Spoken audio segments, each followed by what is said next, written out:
Pers release.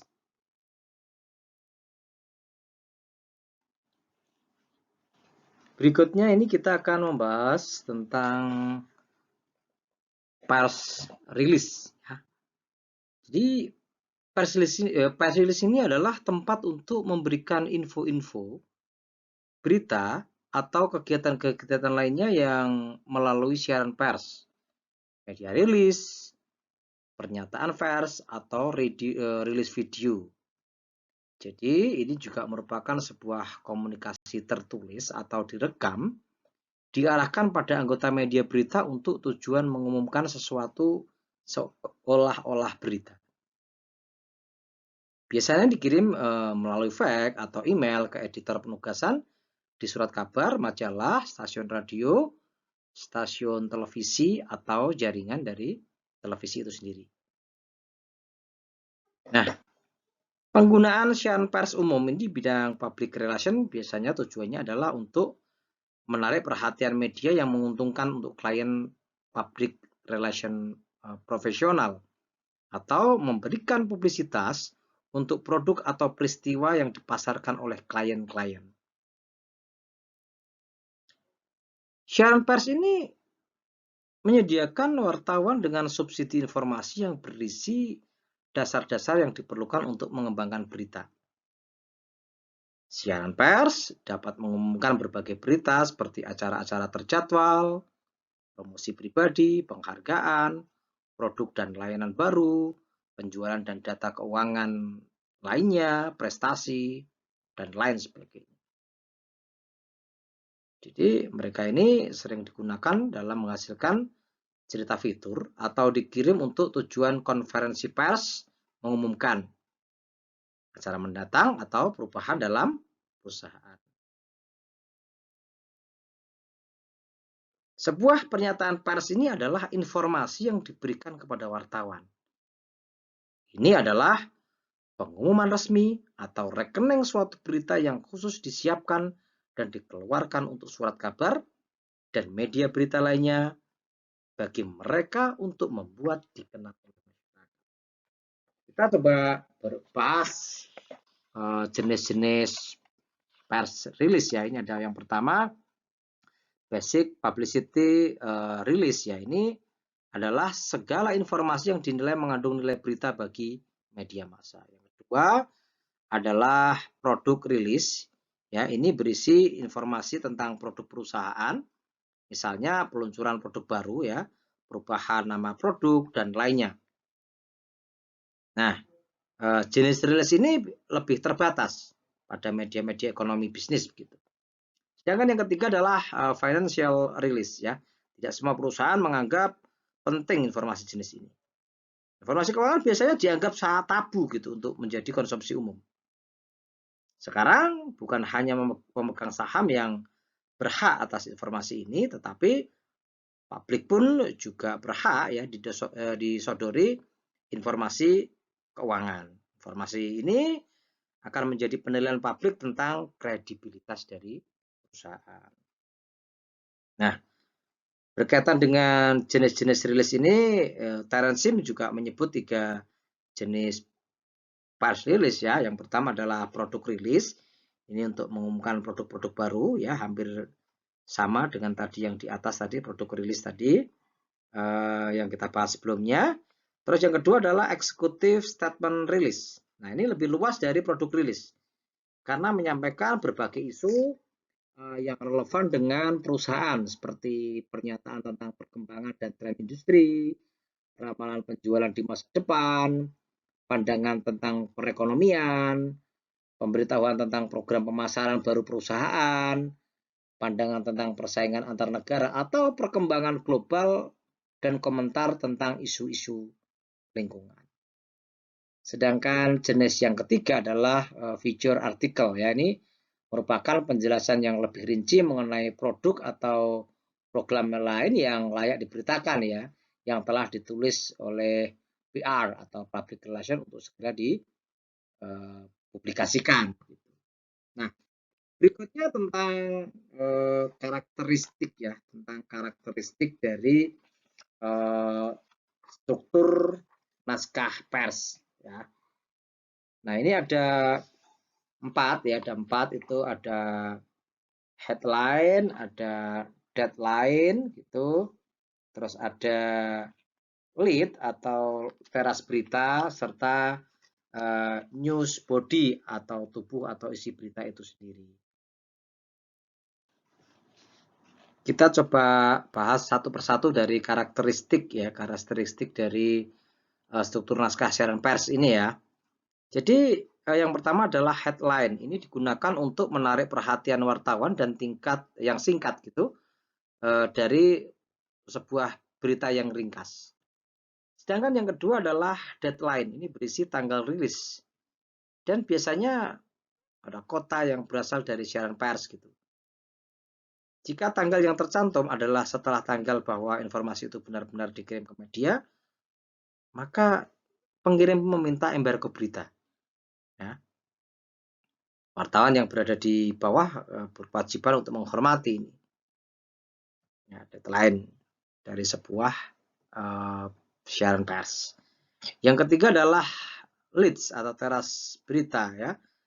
Teras berita ini juga diartikan sebagai pengantar berita, awal berita atau intro. Biasanya sebuah berita terdiri atas lead atau teras dan body atau tubuh berita itu sendiri. Dalam sebuah berita, teras berita adalah bagian yang paling penting. Umumnya, teras berita terdiri dari sebuah kalimat atau merupakan satu paragraf atau alinea yang terdiri dari beberapa kalimat. Teras kota, teras berita maksud saya, umumnya adalah memuat informasi ya, Jadi saya ulang ya. Jadi umumnya tadi teras berita ini terdiri dari sebuah kalimat atau merupakan satu paragraf atau satu alinea tersendiri dari berbagai atau beberapa kalimat. Ya, sekali lagi teras berita ini umumnya memuat informasi atau fakta yang paling penting dari keseluruhan isi berita. Lead atau intro berita tidak terlepas dari wartawan menentukan sudut pandang ya. Viewpoint-nya sebuah berita begitu. Sedangkan yang keempat adalah news body atau tubuh atau isi berita. Body atau tubuh berisi peristiwa yang dilaporkan dengan bahasa yang singkat, padat, dan jelas. Dengan demikian, body ini merupakan perkembangan berita. Gitu. Itu adalah beberapa karakteristik dan struktur naskah siaran pers.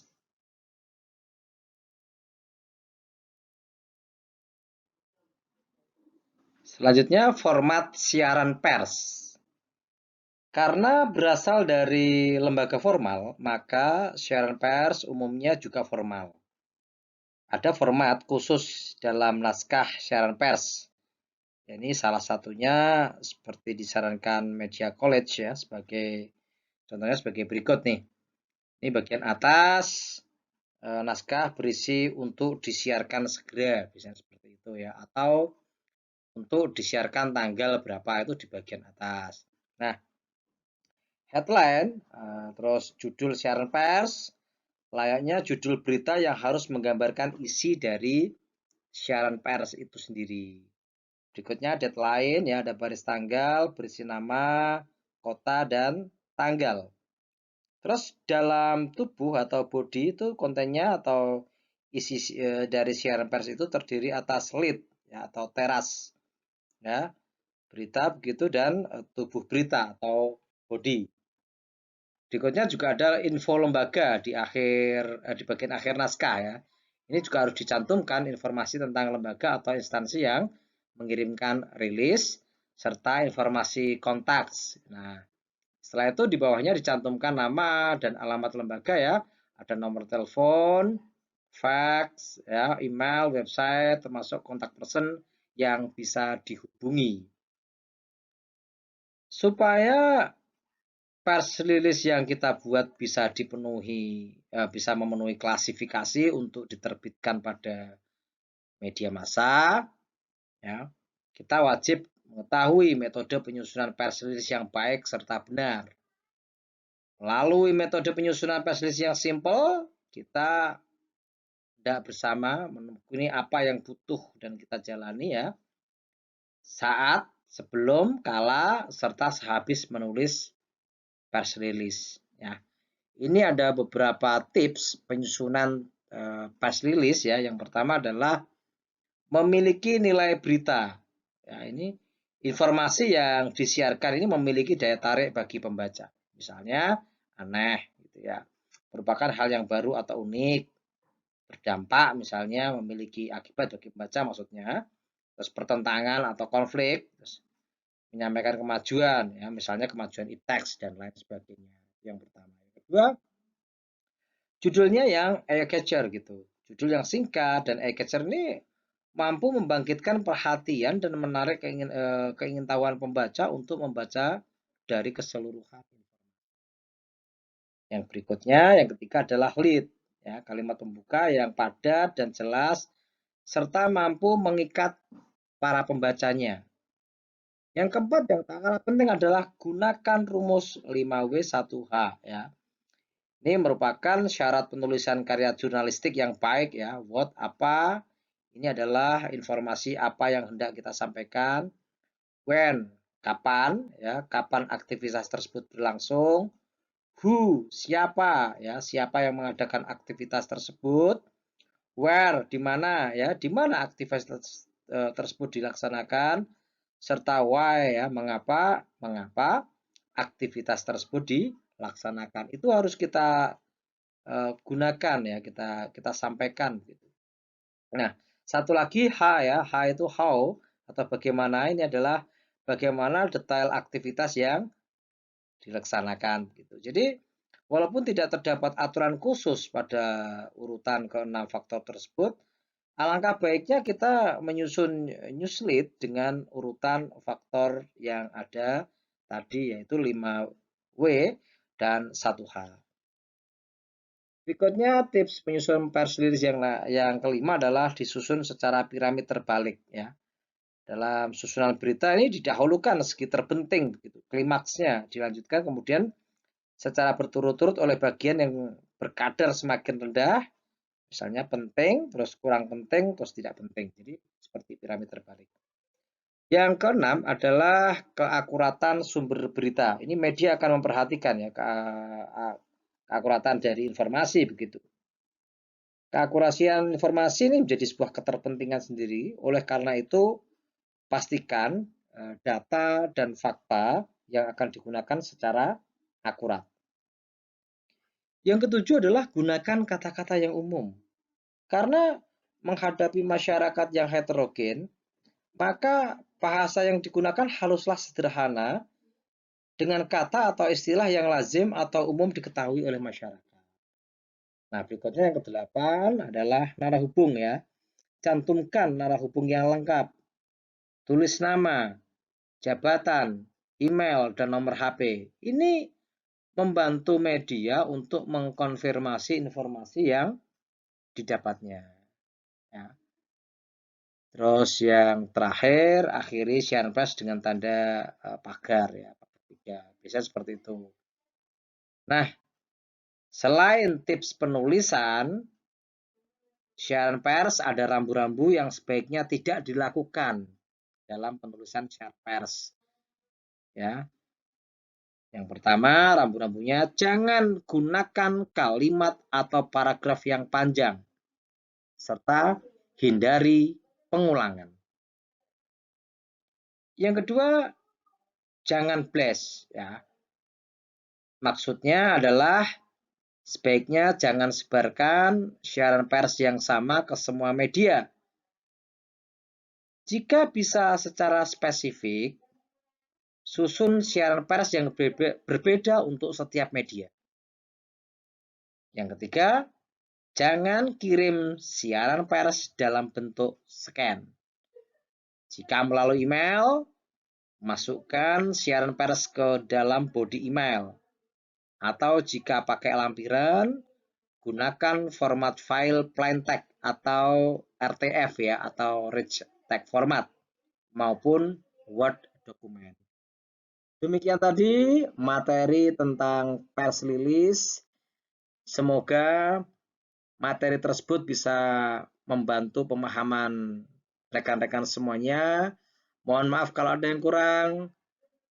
Terima kasih. Kita hebat, kita semangat. Wabillahi taufiq wal hidayah. Wassalamualaikum warahmatullahi wabarakatuh.